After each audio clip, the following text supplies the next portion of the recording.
Welcome back to the Bandwidth Tapes. I'm Brad Williams, and today I'm joined by singer, songwriter, and bassist Scott Mulvahill. Scott is an artist who constantly pushes himself creatively, whether he's performing Paul Simon's Graceland with the original Zydeco musicians, touring as a solo artist, building a band like Slapdragon, or inventing entirely new instruments.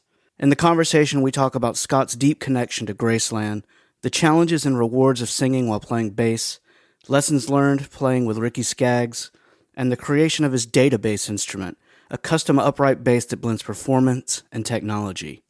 This episode is all about curiosity, collaboration, and following creative ideas wherever they lead. Here's my conversation with Scott Mulvahill.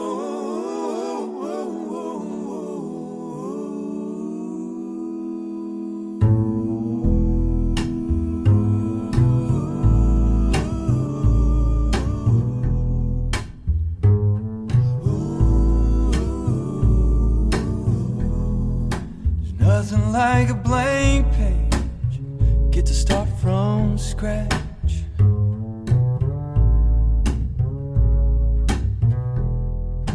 It could be anything, man, there's no catch. It's a good place for a dreamer, a good place for a dreamer to dream away.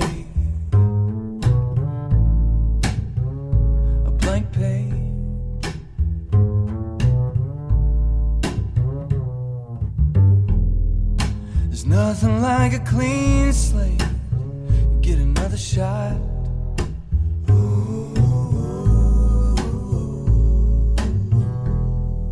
To do things like you meant to the first time you picked up the chalk. It's a good day for a sinner, a good day for a sinner, so why wait? Oh, for a clean slate.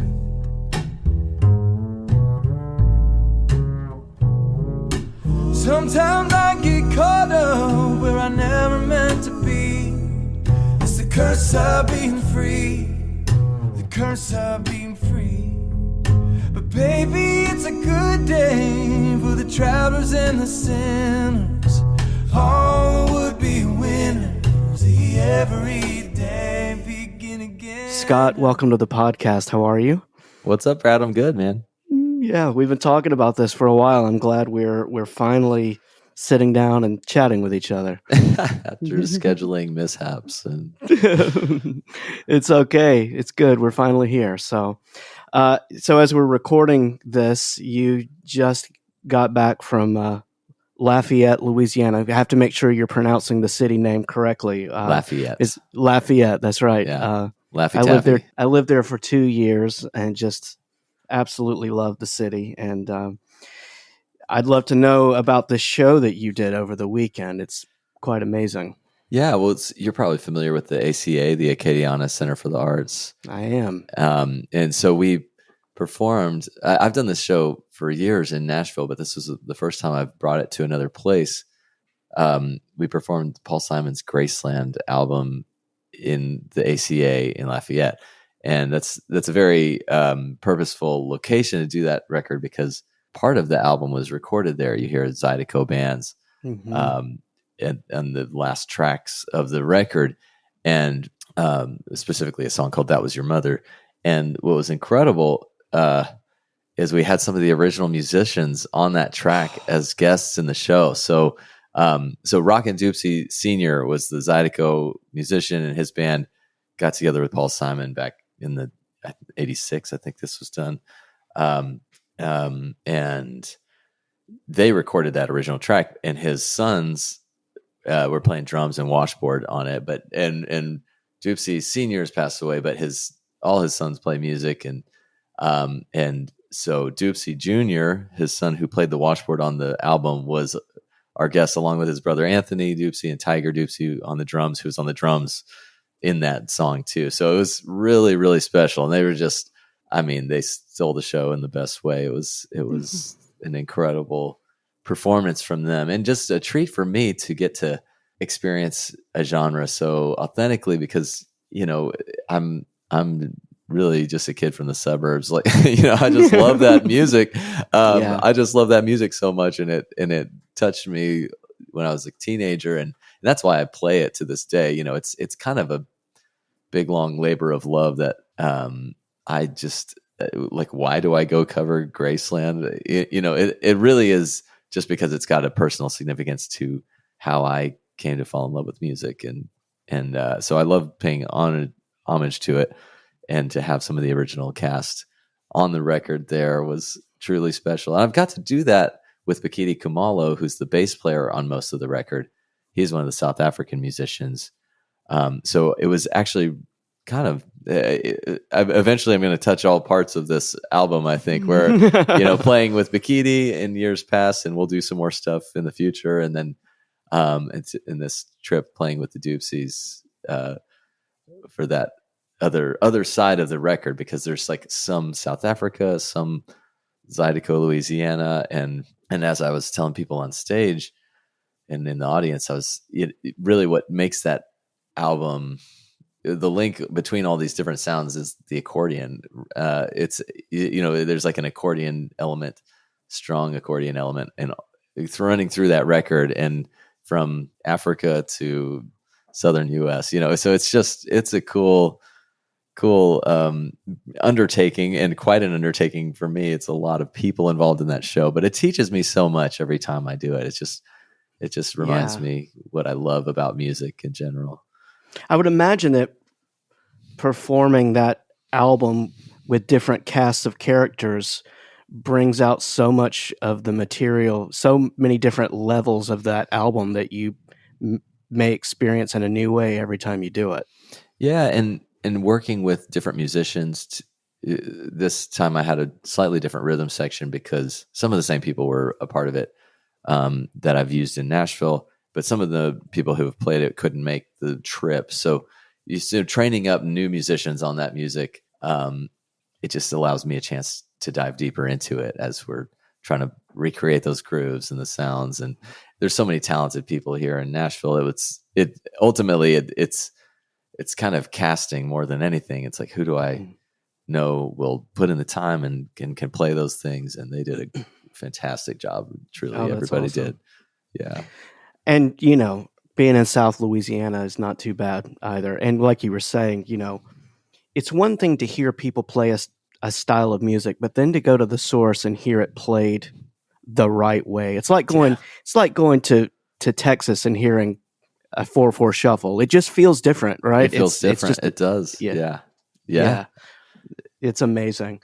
How old were you when you first heard that album? Because I believe in my, reading about you, it was kind of a light bulb moment for you when you heard that album, right? Yeah. I was 16 is my recollection. So I was playing the bass already. I was playing bass guitar and upright bass. And that album has so many great bass lines that when I heard it, that's what drew me in, but it also just made me fall in love with songwriting in a whole different way that I didn't appreciate, because those songs are so intricate and beautiful, and kind of, there's sort of a stream of consciousness quality to the lyrics of those songs.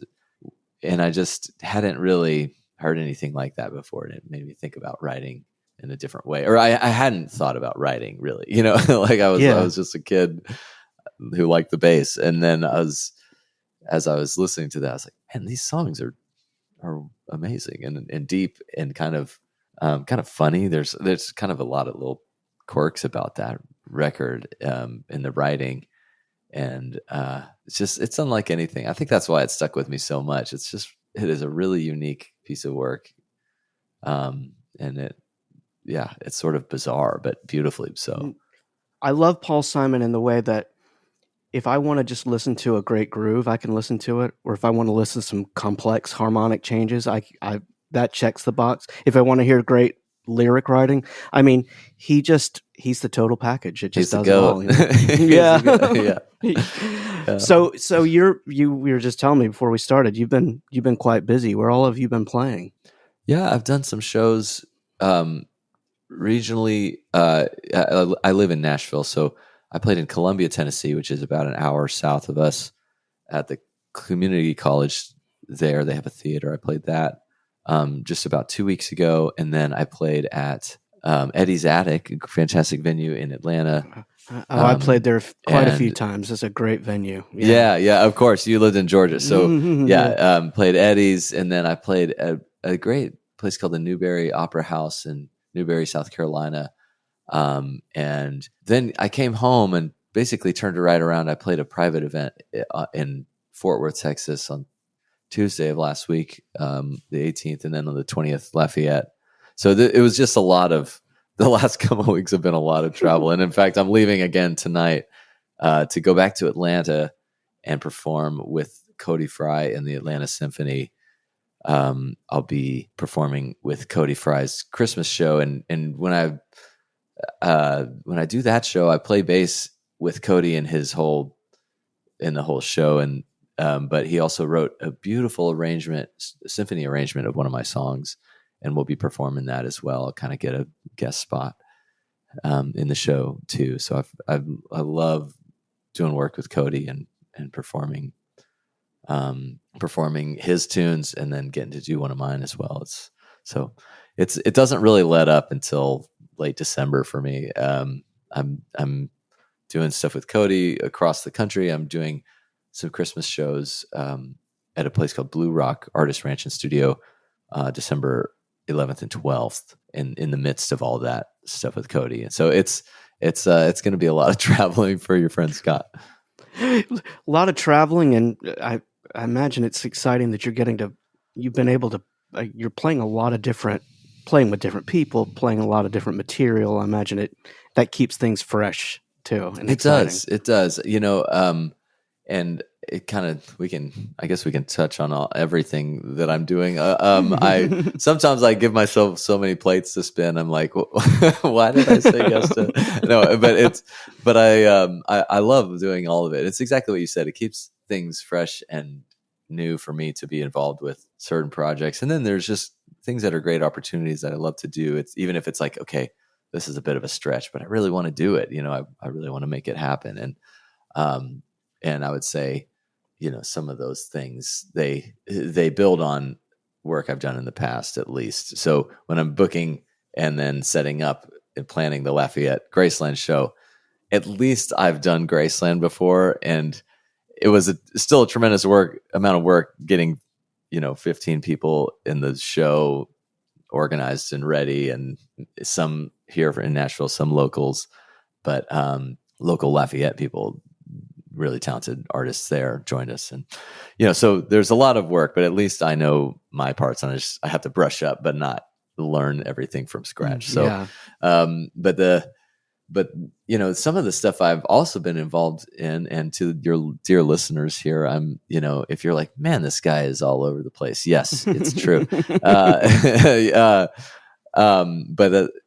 it's all stuff I love to do. I have a band called Slapdragon, and this is another project I've been working a ton on. Oh, We played on Halloween a couple weeks ago, and had a great show here in Nashville. And that band is newer. We started writing together about 2.5 years ago, and then really started being a band and putting it out kind of the middle of 2024. And so we're just getting those wheels turning really for that project, and looking at next year to do more. But it's so fun and fruitful, and we're finishing our first album now, and we just had a successful Kickstarter for that album. So I have a couple worlds I'm building at the same time, and I guess that's how I like it. I just like to make music, Brad. I just want to be doing this all the time, basically. That's as you should. And as I can speak for everyone by saying thanks for doing that. So do you find that, are you scratching multiple itches by continuing to be a solo artist and then have a band project? Do you strategically try to kind of reside in both of those worlds, doing a band thing and then also, doing your solo project? Yeah. I wish I could say I was super strategic. I would not describe myself that way. I'm more just led by what is interesting and fun, and what experiments work. Like if Slapdragon, if we had gotten together in the first place and it just didn't have a musical chemistry, I don't think I'd be talking about it now. It'd be like, oh, that fun thing I got together with my buddies 2 years ago, and nothing came of it. Like, and I have a past littered with those kind of things too. Where it's like me and my, well, maybe some of these folks, but like years and years ago, my buddy Josh Schilling. Do you know Josh? Yeah. Josh Schilling and I would get together with this great drummer Brian Lennox, and we even got together with the three of us plus Trey Hensley a couple times. I'm sure you know Trey. And this was 10 years ago or something. And like, doesn't that sound like a super band? Yes. And it was awesome. It was great fun. We would just like hang out in Josh's studio and bring in tunes and play stuff. But it's a good example of like, it just wasn't the right timing, and the group sound was cool and good, but not quite. It didn't like pull us all into like, oh, we got to pursue this. But Slapdragon is the other story, where me and Laura, the singer, started writing and doing stuff, and it's like, and I had this idea for our band, and the band I wanted to start to be like bluegrass, which is part of my history, and funk, which is part of what I just enjoy and have fun playing at, and as a bass player coming up, was inspired by that music too. So like, can we put bluegrass and funk R&B together with sort of my musical, just my instincts? Well, and Laura's too. Both of our musical instincts, and her voice being the main voice on top of it. It's like a mashup of our styles, and that band, just the sound is, I love the sound. Like the sound is something you can fall in love with, so it's that was an experiment that worked. But to answer your question, it does scratch multiple itches for me, because there's something really amazing and beautiful about being a solo performer, solo artist most of the time, which in my Scott Mulvahill stuff, I do a lot of shows with just me, and I bring a band when I can, or when it lends itself to the scenario. But a lot of shows, it's just me up there, and that gets, if that's all I ever do, it can get lonely. It can kind of get like, okay, I'm having a conversation with myself, which is something I'm fortunate to be able to do, playing the bass and singing, and I can cover a lot of ground for one person, but the band dynamic with Slapdragon is just something I craved, and I'm started to miss after a while, and there's a community thing about it that is really beautiful.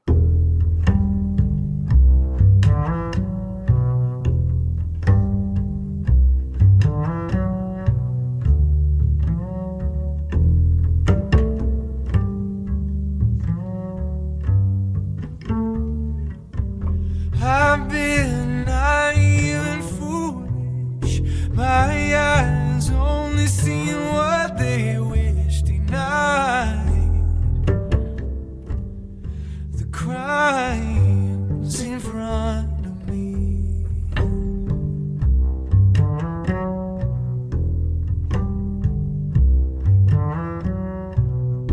I gave you all of my trust. Blind faith kept me in the fight for us. The cause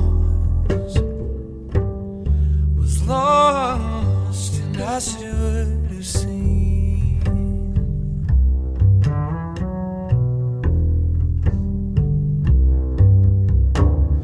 Baby, I've been wrong before. The battles we fought, I thought it was a holy war. Smoke crawls back, I lift my eyes. All this time I was fighting for the wrong side.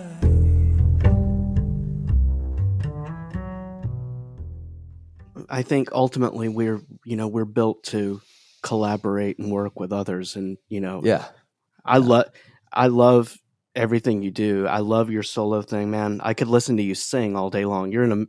I'm a singing bass player as well, so I have a strong kinship to what you do. Oh man, cool. but I also love the way kind of the way your part fits so well with others. You're a great bass player with a drummer. You're a great bass player without a drummer. And I know that sometimes, the role can be quite different depending on which one of those you're doing. Well, thank you, man. That means a lot. I'm. Would you say a lot of your audience is musicians or music fans? It really kind of straddles both of those. So Yeah. there's some inside baseball talk about this, Okay. but also Yeah. we kind of, we can get very general. Yeah. Well, I was kind of thinking toward the musicians a bit, but maybe this is interesting just for music appreciators too. I think by the time you're listening to most of the music you encounter as a listener, right, is kind of vetted by the process of discovery. So if something is good enough to reach your ears, most of the time that means a lot of people are already into it, and find it good and worthy of sharing. And that's how it eventually got to you. And so it's easy as a listener to take the technical skills kind of for granted because you're not really thinking about that. You're as a listener, and neither do I when I just listen to music somewhat, but I just want to enjoy the music but to the musicians in the crowd, we know really, really intimately what the technical skills demand, especially if you're a performer and a live performer. And so I appreciate that compliment because there's times when I'm like, I know I'm good at a certain thing, but the technical skills for me to do what I do are so demanding to sing and play and then sing with a drummer or play with a drummer and sing over the top of that. Something like the Graceland show is incredibly difficult. In both it's pretty difficult on the bass. Like if you were just a bass player doing it, it's not crazy difficult on the singing. It's a little difficult, but it's actually hard to remember the songs because they're so wordy. There's like a technical difficulty to the memorization, and then putting all that together and making it groove in time on the bass and then floating the words over that. Oh man, it is such a bear. If I can pull it off and do it, it means my skills level up as I do that. Yes. So it's like, so part of that show and part of why it's still good for me to do it is it's just like, hey buddy, you got to stay sharp, and I always feel like if I sing and play, something's going to suffer a little bit, but I'm trying to get it to where I can really do it all and it's not suffering, and the groove is there. The timing is there. I know sometimes I rush a little bit live, as a lot of musicians do, but I'm really trying to actively like, okay, I want to just sound amazing when I step in front of the microphone and plug in, so it's, it's one thing to be doing that alone because you can kind of, it's a little more forgiving in some ways, but then when you have to play with a band, it's like, they'll know. They'll know. Especially like if there's a kick drum involved and And I don't know what it's like for you, but for me as a bass player that sings, I have to sometimes like not think about one or the other more than the other because it can be some dangerous territory. Because it's hard to play, to lock in and then sing interesting parts and, be expressive as a vocalist when both of those things are happening simultaneously. Yeah, man. Oh, it's kind of crazy. It's, So I mean, I'm not trying to complain, listeners. This is what I got myself into. I have no one else to blame. But it is sweet when it comes together. It feels really good. It's like there's an accomplishment aspect. It's like, okay, it took a lot of practice to get here, but now that I'm here, I'm glad I did all that. Yeah. So. I recently had Jeff Picker on the podcast, and we talked about playing with Ricky Skaggs. Yep. And I'd be curious to know if you can quantify, I suppose, your growth as a musician being in that band, even down to like how you felt, how you placed the beat in his band, things like Yeah. that. How was that experience for you, and where did you see a lot of growth as a musician?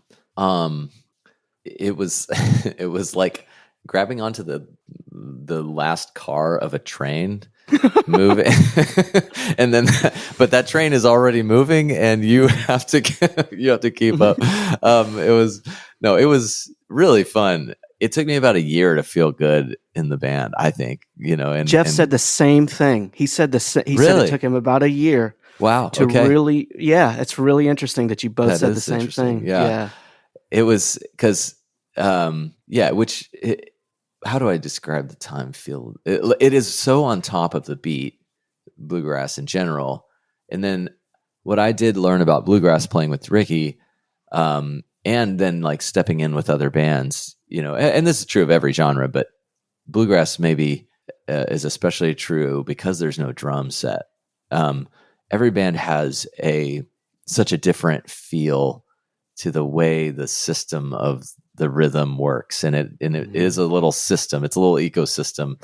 And the banjo's over here subdividing, the guitars subdividing, the mandolin's chopping, the bass is like the kind of like the kick drum or something. It's like you kind of all make up the drum set in a way if you want to look at it like that. But because of that, the bass, learning how to negotiate everyone's rhythm and place it forward on the beat, but not so forward that it just loses the tempo. It is it's a dance, man. It was really fun. And this is an old school thing that is very intentional too, where there were times like in certain songs, Skaggs would just play it faster for the solo, for instance, like we are at one tempo, and then the mandolin solo comes in and he charges ahead and it's totally, he's meaning to do it. It's not like I just got too excited.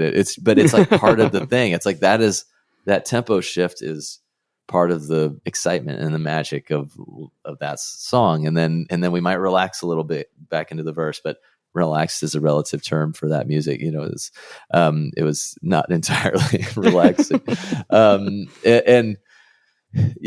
So I learned a lot. I would think of it as my grad school, because I joined the band when I was 23. I had just moved to town a year or so before that, and so I was playing some gigs. I was kind of actually playing more electric bass with some pop artists and Christian music artists, and this was before I joined Ricky's band, and just kind of picking up what I could pick up, and then that opportunity came up through Byron House, a great bass player here. Mm-hmm. And Byron recommended me for it. And it was so right for my particular musical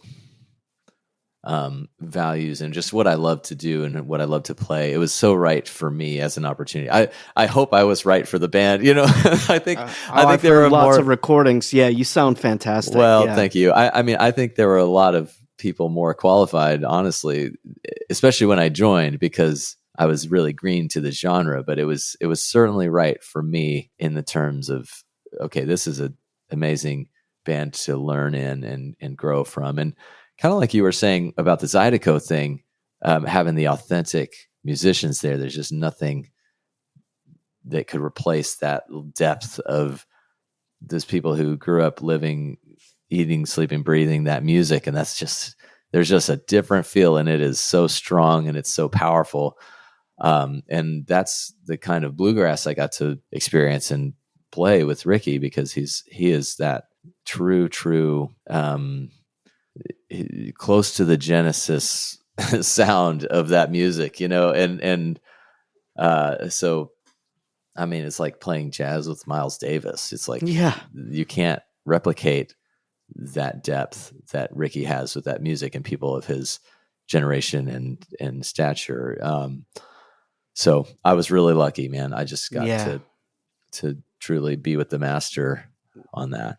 Yeah, absolutely. Yeah, it feels to me a lot like Bill Monroe, like passed the torch to Ricky before he was gone, Yeah. It's pretty amazing.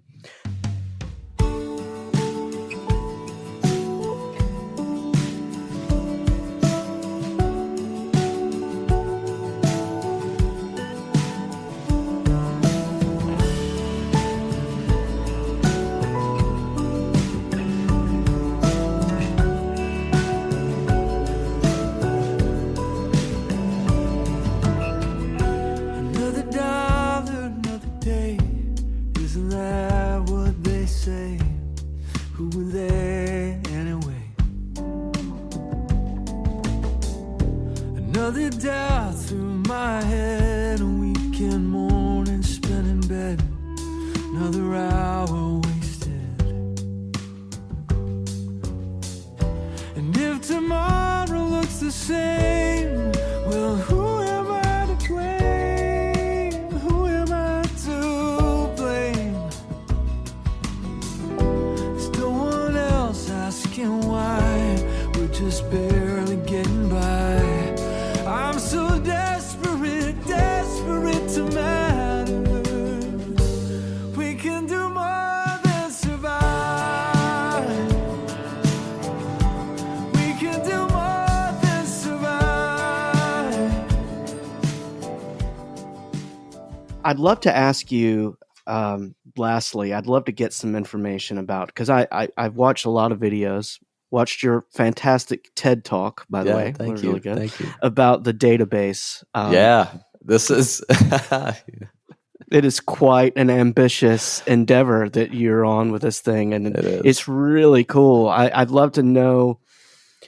I would like to, I guess, just generally talk about the origin of it, but I'd like to find out some specifics too, of like, how are you controlling that monster? Like, how is Right. that working? Yeah.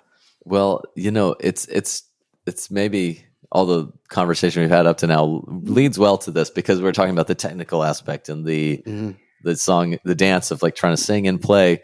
Add that to the mix too, you know, and so it is definitely ambitious, and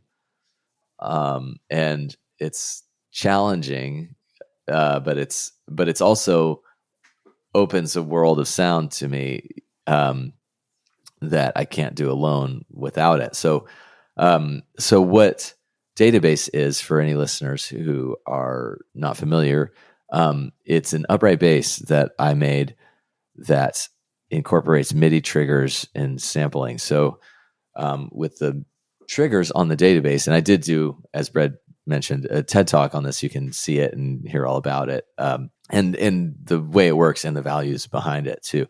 The instrument, like I said, is laid out with a bunch of pads, so I can hit the pads and assign sounds to those pads, and that's basically what it is. Now, what that means is pretty open ended, because with a MIDI assignable pad, you can have it launch just a single sound. You could have it start or stop a loop. You could have it control effects. You could have it do a lot of things. So it's within the software side,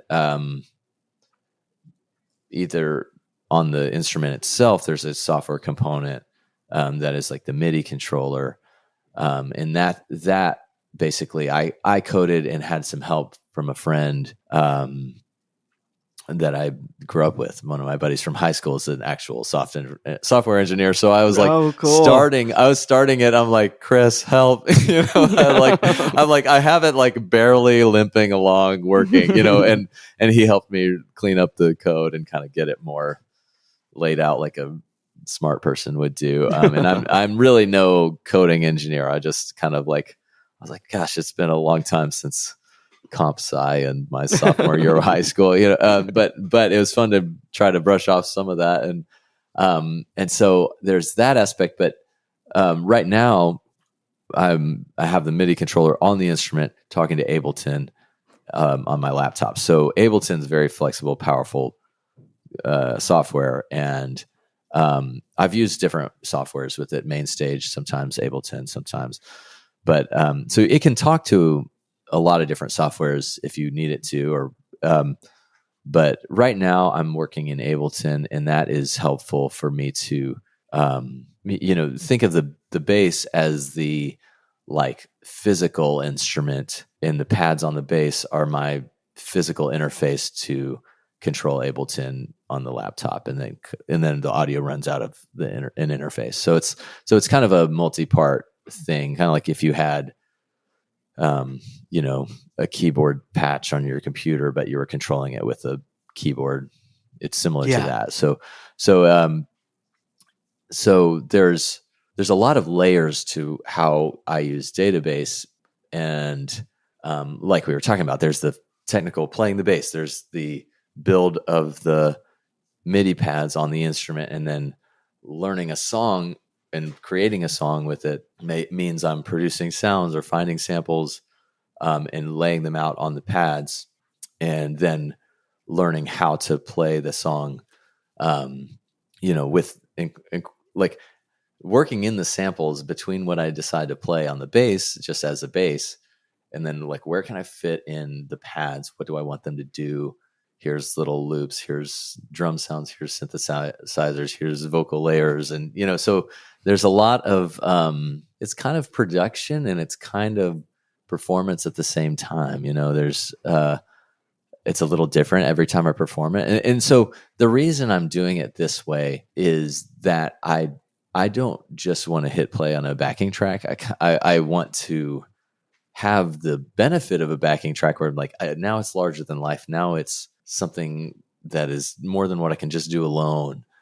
But I also don't want to just hit play and play along, because that's just not as exciting for me. I'm like, sure. I don't, it kind of rides the line between karaoke and performing something, so there's definitely these are samples being played element. It's not that I'm performing the synth parts on the synth right then and there, but I'm pre-loading them and letting them play and be part of some like groove or loop or something that I'm making with all those sounds at my fingertips on the database. Yeah. So and one aspect too, if you're just listening to this, go look at it too, because it's part of what I wanted to give the audience was a visual component to like, okay, I'm hearing a sound launch, but if it's just coming out of a bass, like it's going to sound like it's coming from nowhere. So I wanted all the pads to light up too, so that you could like see me hit it and hear a sound. And there's an association between what you see and what you hear. And so there's a light system too, that's kind of its own little light show. And when it's all up and running and everything's working, it can be a little hypnotic too. It's kind of fun. Like you hear what's happening, you see the visualization based on what I'm playing. And, so there's a whole, I mean, this shouldn't be a surprise, I guess, to me, but there's a learning curve to all these steps, so, right now I'm working on making recordings with database and with it and for it, like to be played live. And so I have certain songs, like if you come to my show tomorrow, you're going to see me play it and do songs with it. And those songs are things that like I am recording some of them and just some new songs that I haven't even laid out for live yet. It's, so I'm working on now that the instrument works and I've gotten to prove that and show it off a bit. And I'm actually building like a 2.0 database that's more robust now. So like I've gotten that side of it in motion, and now I'm like, okay, the music side, at the end of the day, I just wanted to like make good music. So,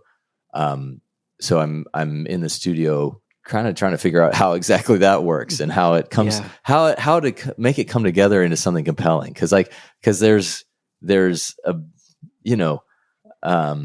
it could be a glorified like beep boop machine that doesn't, it could be just odd and like it's definitely odd. It is a one of a kind thing, and it's kind of a crazy idea in the first place. But if I can actually make something compelling with it, that is my like holy grail. So I'm trying to get there and make a good record that is built around it. Yeah.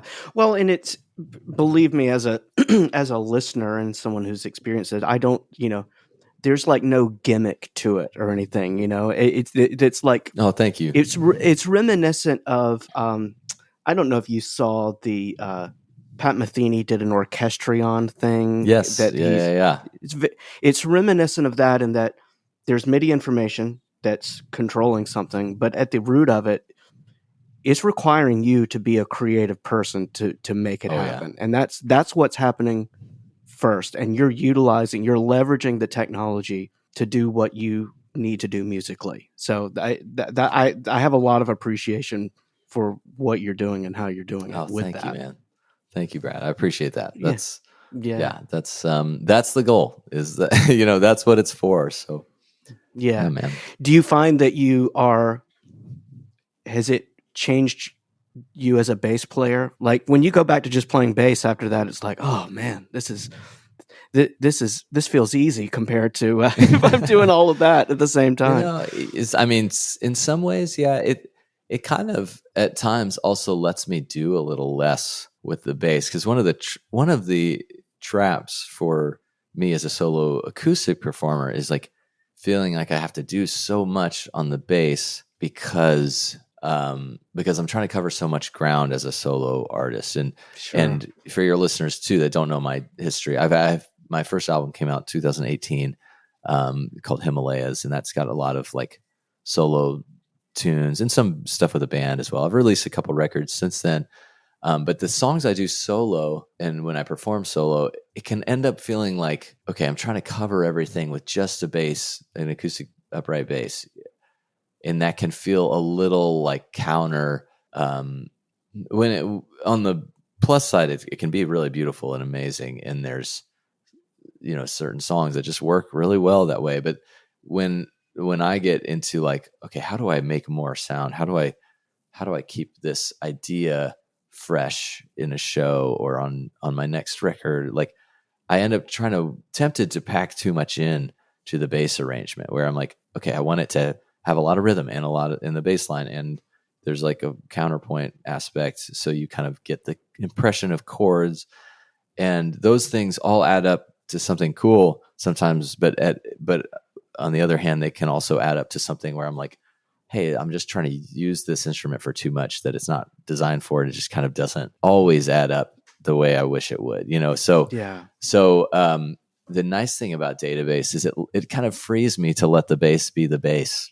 and not have to do everything, because I've got everything else here on the pads Right. if I want it. So I can really kind of like, I think my hope is that it kind of balances it in a way. And then at the same time, after I work on that for a while, then when I go back to play an acoustic thing, that is fresh again too, because I've been in this other world. So I think this is why I end up pursuing so many things, to bring it full circle. Brad, you can call this episode the long and winding road of Scott Mulvahill. I come back to doing so many different things not because I get bored. It's just like there's a trade-off with every process, in creating something. And so it keeps the rest of the possibilities that you kind of gave up for this band scenario. Now you can't be a solo performer, and it allows me to have all these different end results, really, and that's just, it's interesting to me, and it's exciting, so Yeah. so and I think it probably makes you, it's going to make you even better once you move over to this project, and then you move over to this. You're growing in every area. That's just going to strengthen every project you're doing. I'm trying to world build, and I mean, truly, it's like, yeah, that's just kind of what it is. It's yeah. And hopefully they can all coexist. And I absolutely. Yeah, man. Well, Scott, it's been a pleasure, man. I've had a good time hanging out. Yeah, I'm so glad with we made this happen. Listeners, me and Brad this is like our fourth attempt probably to get, I think Brad forgot the first time, and then I forgot the second time. And we're both on the like receiving end of like, well, I'm here at this meeting. Yes. And where is Scott? Nobody knows. Yes. So we're here today. We're and here. It was worth it. It was worth it. I'm glad we got to chat, man. Thank you so much. Yeah. Well, best of luck, and just for the listeners, what's the best way for them to stay in touch with what all you have going on? All the socials, Scott Mulvahill, that's spelled MULVAHILL. You can just find me, Scott Mulvahill, on your platforms of choice, and also, of course, my records. That's, I think it's so easy to point to social media because that's where everyone kind of hangs out, but it's like ultimately what I'm aiming at is making great art. So go listen to my albums and listen to my stuff, Slapdragon, and stay tuned for the database music coming soon. So Yes. Yeah. And for my listeners, in my opinion, the best Tiny Desk concert that has ever been on NPR is the Scott Mulvahill one. Thank So you, bro. thank you. That's very I'm kind. serious. It is. I can't tell you how many times I've watched that. So yeah, it's Oh, really thank good. you, Brad. So I appreciate it, man. well, best of luck in 26, and we'll stay in touch. Thank you so much. All right. That was my conversation with Scott Mulvahill. I loved hearing Scott talk about curiosity, collaboration, and the willingness to take creative risks in service of the music. If you enjoyed this conversation, please follow or subscribe to the Bandwidth Tapes wherever you listen, and consider leaving a rating or review. Thanks for listening, and I'll see you next time.